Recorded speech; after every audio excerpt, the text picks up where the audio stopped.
Aujourd'hui, dans la mise à jour, Tesla ajoute enfin la fonctionnalité Waypoint, un volant chauffant et des sièges chauffants maintenant offerts de série sur tous les véhicules.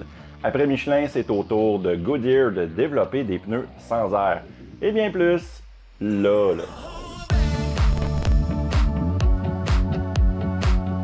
Bonjour à tous et bienvenue dans la mise à jour. Tous les Tesla Model 3 sont désormais livrés de série avec un volant chauffant et des sièges avant et arrière chauffants.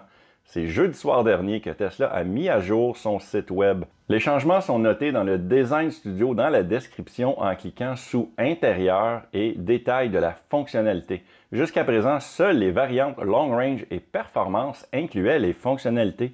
Maintenant, la version de base du Model 3, appelée maintenant simplement Model 3, a toujours eu les sièges arrière chauffants installés en usine de base et on pouvait les activer en payant l'option de 400 $ canadiens, soit dans l'application directement ou encore sur le site Internet.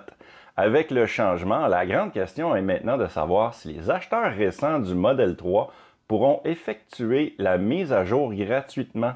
Il y a eu des rumeurs selon lesquelles une mise à niveau logicielle pourrait arriver pour débloquer les sièges arrière pour les voitures construites après avril 2021. Il y a des rumeurs selon lesquelles une mise à niveau logicielle pourrait arriver qui débloquerait les sièges arrière gratuitement pour les voitures construites après avril 2021. Mais ça reste des rumeurs pour l'instant. De mon côté, je n'ai pas acheté l'option à 400 $ pour les sièges arrière, mais le volant chauffant, par exemple, lui, si j'avais eu le choix, j'aurais dit oui.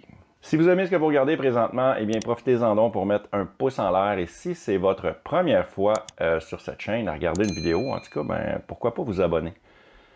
Tesla a commencé à proposer une nouvelle mise à jour logicielle à sa flotte de véhicules le 11 novembre dernier.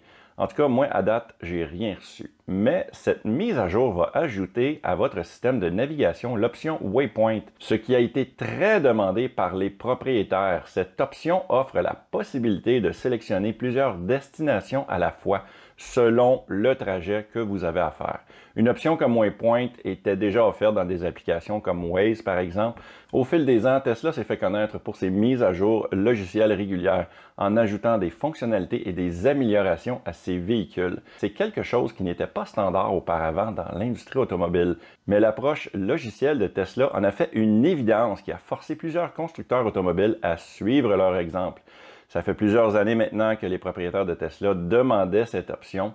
Et lors du dévoilement de la nouvelle Model S Plaid, les spectateurs ont crié à Elon d'avoir l'option Waypoint. Whole new UI.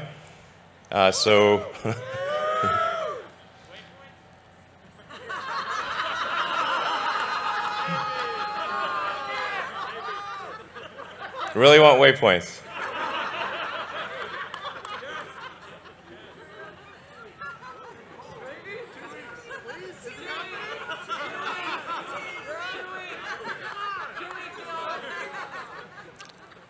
Okay, does everybody here want waypoints? All right, fine, we'll do waypoints. God damn it.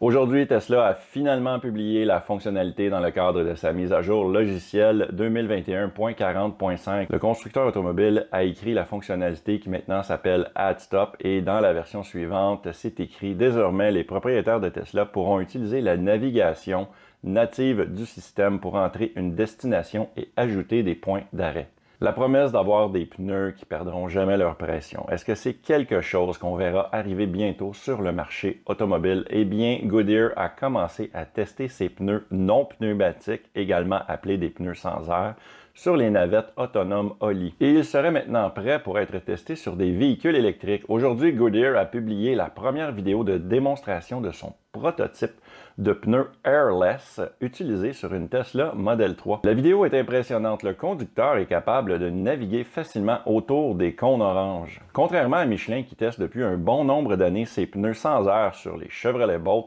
eh bien Goodyear a choisi la Tesla Model 3. La Model 3 a pu atteindre avec succès la vitesse de 88 km/h. Jusque-là, il n'y a pas de quoi appeler ça mère, mais c'est un début. Ouais, mais c'est quoi ça, un pneu sans air? Ça, c'est une très bonne question. Il y en a bien des pneus sans air, c'est des pneus qui n'ont pas d'air. Dans le passé, il y a eu des idées similaires qui ont sorti autour des années 30 et maintenant, il y a des entreprises comme Michelin qui travaillent sur des prototypes depuis le début des années 2000. Ce n'est que ces dernières années que l'idée a vraiment fait son chemin dans l'industrie automobile. Fait son chemin.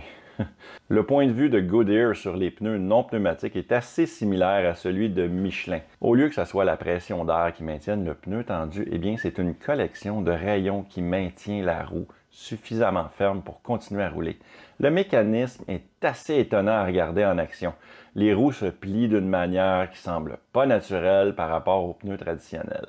Bien évidemment, dans les prototypes présentés dans les vidéos, on voit l'intérieur du pneu, probablement pour démontrer la technologie utilisée pour maintenir la forme du pneu.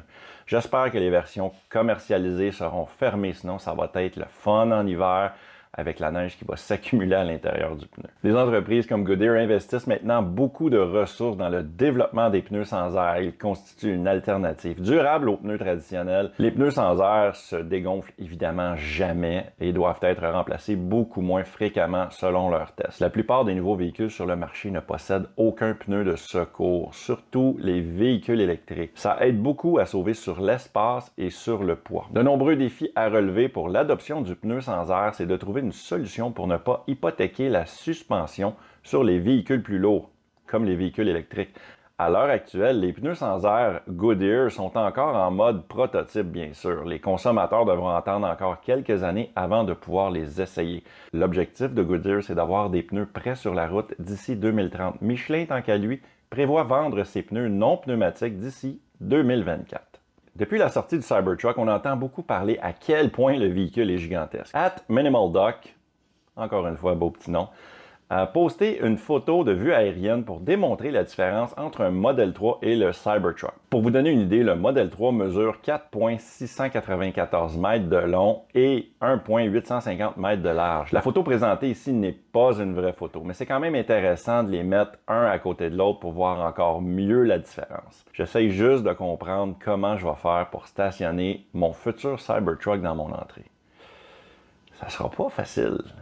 La compagnie Pepsi prépare sa première livraison en semi-remorque Tesla cette année. La compagnie a souligné l'importance de réduire ses émissions polluantes. Le transport représente environ 10% de leurs émissions globales. C'est donc très important.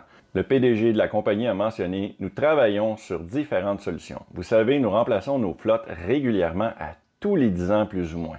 Et nous commençons déjà à acheter des camions électriques Tesla. » Je veux dire, je ne veux pas promouvoir personne, mais c'est la marque que nous utilisons jusqu'à présent. Et nous allons recevoir nos premières livraisons au 4e trimestre de 2021.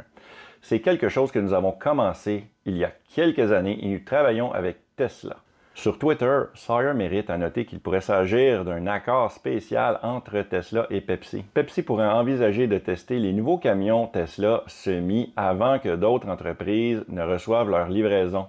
Ça a du sens, surtout si l'on tient compte du fait que Tesla a précédemment déclaré que les livraisons de leurs semis commenceraient seulement en 2023. En plus de ça, Sawyer a noté la récente installation d'un méga chargeur Tesla à Giga Nevada. Ça devrait être un très bon endroit pour commencer à faire leur premier test. Dans une de mes mises à jour, la 4, pour être précis, @GreenTheOnly mentionnait l'arrivée d'un nouveau véhicule qu'on allait pouvoir voir dans notre visualiseur Tesla. On parlait ici d'un véhicule de police et il mentionnait également que ça serait bien le fun que les gyrophares clignotent. Eh bien, l'évolution continue. Les petits gyrophares, tout cute, sont maintenant actifs. À partir de quelle version on va commencer à voir ça officiellement dans nos Tesla? Eh bien, j'ai aucune idée, je sais pas. Voilà, c'est complet. Merci beaucoup d'avoir écouté cette vidéo. Si vous en voulez plus, il y a une vidéo que YouTube vous suggère ici. J'ai aucune idée c'est quoi, mais ça a l'air qu'il faut que tu cliques dessus. Merci beaucoup de m'avoir écouté et on se voit dans une prochaine vidéo. Hey, ciao gang!